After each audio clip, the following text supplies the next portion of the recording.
بیٹھے ہیں الحمدللہ، نہ صرف پی ٹی آئی لاہور کے پریزیڈنٹ یہاں بیٹھے ہیں، دیگر عہدیدار بیٹھے ہیں، بلکہ جھنڈا بھی یہاں لگا ہوا ہے. تو آپ سب لوگوں کو ویلکم بھی اور پھر سے مبارکباد بھی کہ آپ لوگ اس طرح استقامت سے کھڑے ہوئے ہیں، کیونکہ جس طرح کا پریشر پی ٹی آئی پہ ہے وہ کسی اور پارٹی پہ نہیں.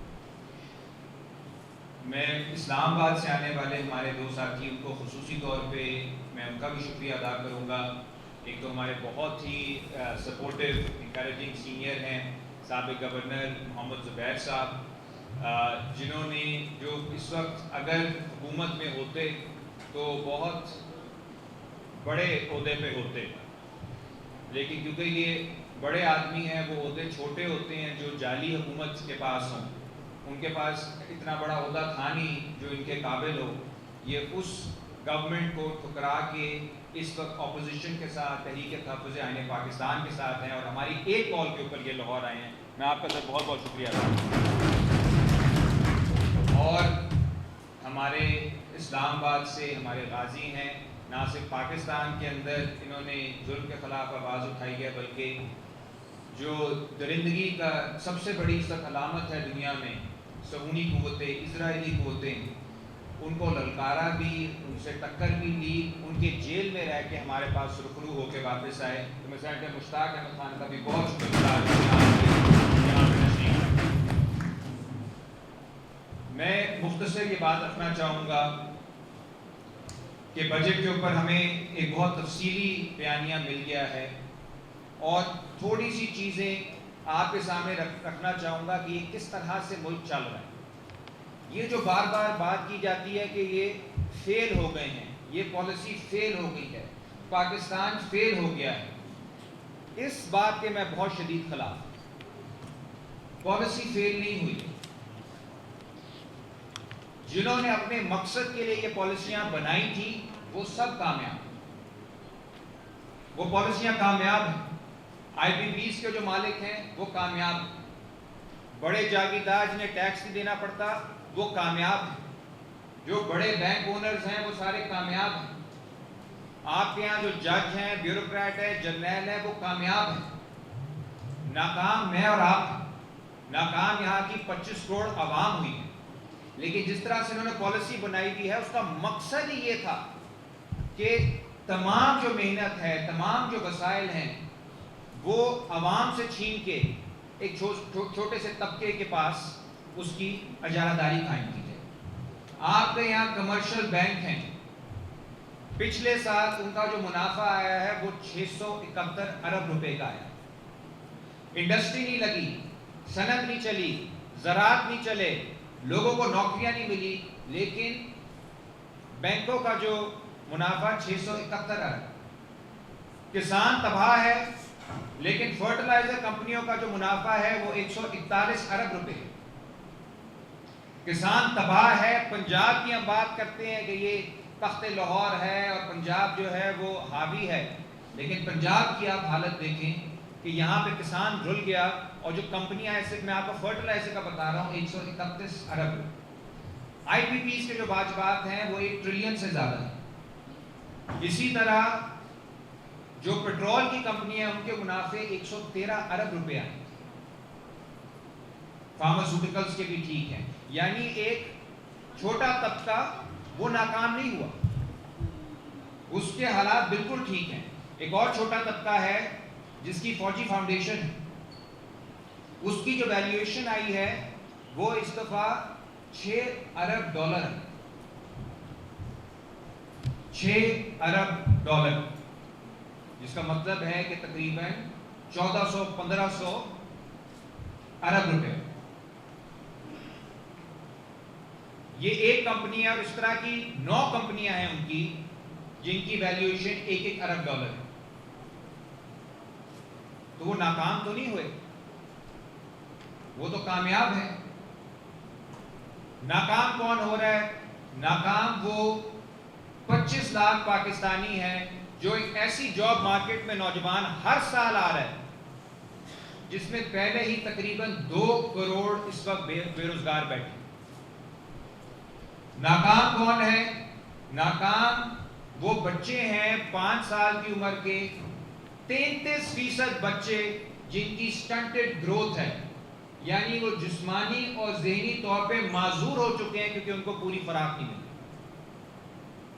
ناکام کون ہے؟ ناکام وہ لوگ ہیں، وہ 7 کروڑ پاکستانی جو اس وقت ماہانہ جو کنزیوم کر رہے ہیں وہ 8,500 روپے کر رہے ہیں۔ 8,500 روپے میں 7 کروڑ سے زائد پاکستانی اپنی زندگی بسر کر رہے ہیں۔ وہ ناکام وہ 2.5 کروڑ بچے ہیں جو اس وقت اسکول سے باہر ہیں۔ ناکام وہ 42% عوام ہے جو غربت کی لکیر سے اس وقت نیچے زندگی بسر کر رہے ہیں۔ یہ ہے آپ کے سامنے معیشت کی اصلیت۔ اب اس پہ کرنا کیا ہے؟ حکمران اس کا حل یہ بھی نکال سکتے ہیں کہ اپنی عیاشیاں کم کریں، لیکن اپنی عیاشیاں کم نہیں کریں گے، انہیں منافع چاہیے، انہیں بینک سے قرضہ لے کے آئی پی پیز کو پیسہ دینا ہے، بینک بھی ان کے اپنے ہیں، آئی پی پیز میں بھی ان کے اپنے شیئر ہیں، تو وہ پیسہ واپس کون کرے گا؟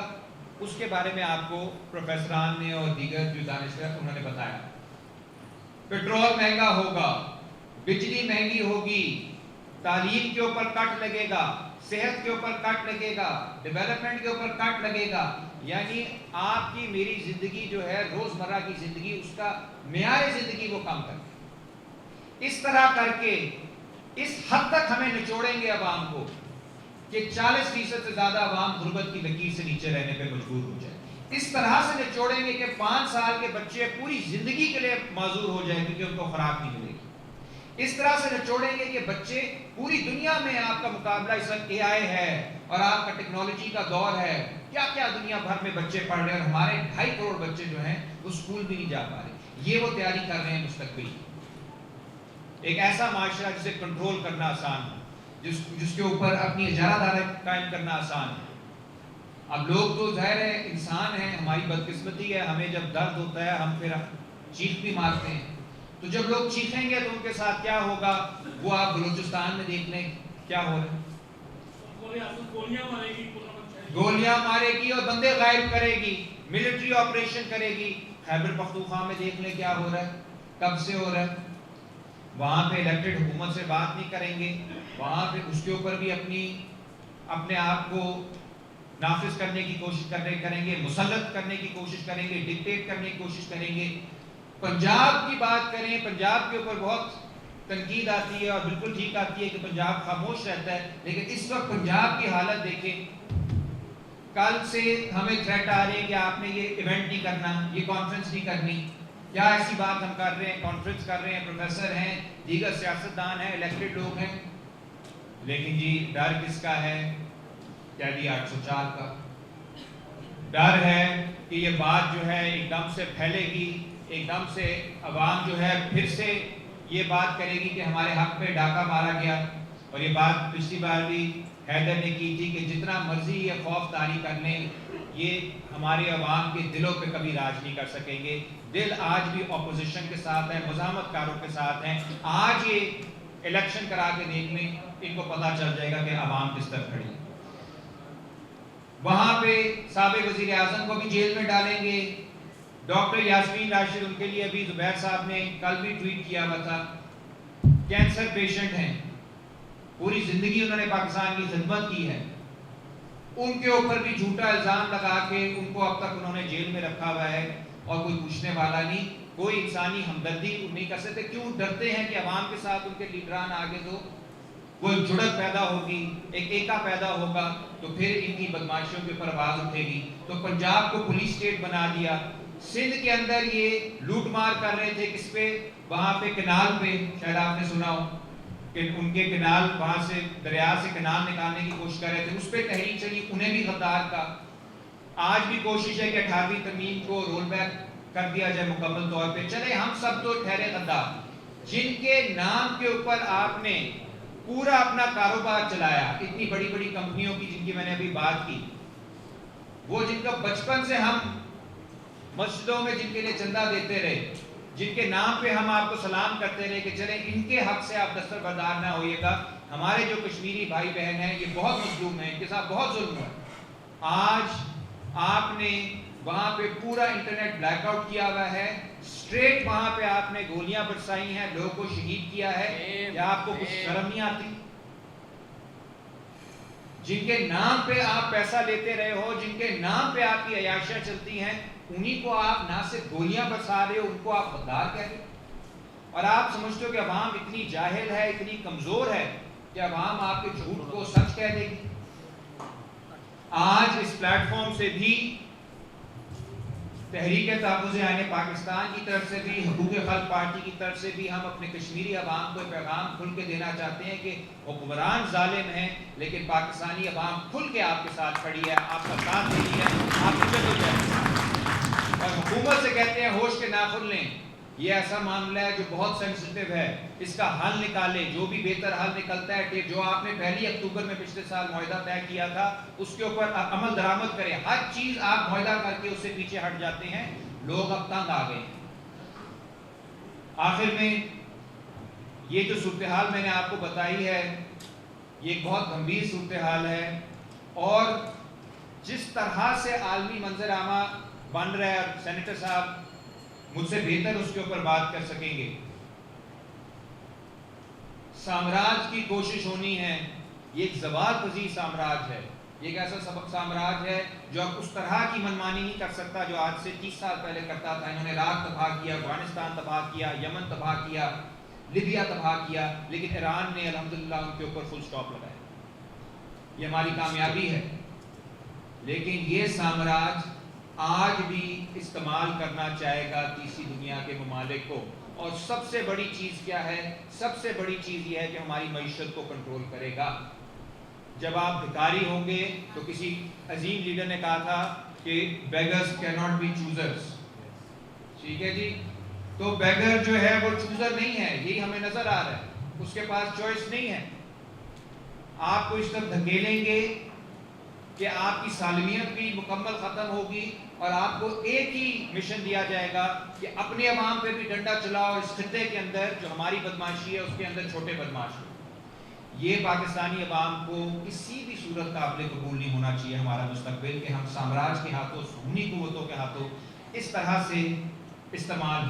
تو جو واحد اس کا متبادل ہے وہ یہ ہے کہ ہم اس وجہ سے مقروض نہیں ہے کیونکہ یہاں پہ جو 2.5 کروڑ بچہ اسکول سے باہر ہے اس نے قرضے لیے، وہ جو 7 کروڑ غریب ہے جو 8,500 روپے پہ زندگی بسر کر رہا ہے اس نے قرضے نہیں لیے۔ قرضے کس نے لیے؟ چند سرمایہ داروں نے، چند جاگیرداروں نے، چند ججوں نے، چند جرنیلوں نے۔ ان کا احتساب ہونا چاہیے، یہ بوجھ عوام پہ نہیں ڈالنا چاہیے۔